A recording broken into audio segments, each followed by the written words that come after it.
Hi everyone, Dr. Noelle O'Connor here. We're going back to the basics, talking about exercise today. Now if exercise is already in your routine, great, but if you need a little motivation, this might help. I heard a great quote recently. I was reading the book Spark, which was written by a Harvard psychiatrist about the chemistry of the brain on exercise. And he said exercise is like taking a little bit of Ritalin and a little bit of Prozac.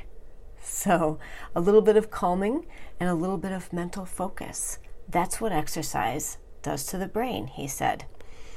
Matter of fact, they put two groups in a study, one group on Zoloft and the other just exercising, and they followed them for several weeks and asked them to report on their depression and overall mental state. And the exercising group outperformed the Zoloft group every time.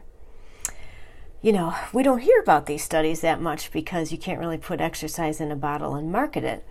But it's good for us to remember nonetheless, because it's definitely something we can all take part in.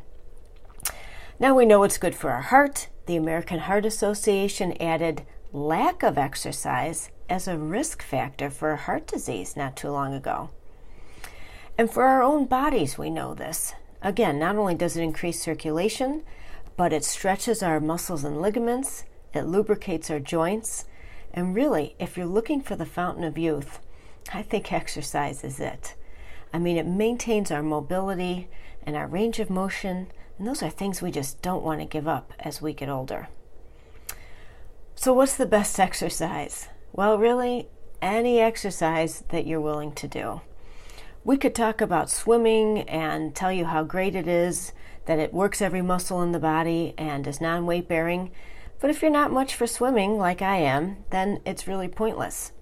Try different things. In our town alone, there must be 24 gyms. Or just get a good pair of gym shoes and get walking. It's definitely about exercise, but it's also about movement.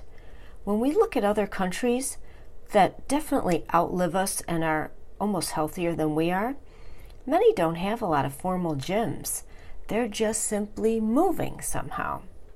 So think of exercise as the target, but as movement being the bigger picture. So, can you walk around more during the day, take the stairs, things like that, because little things like that really do make a big difference.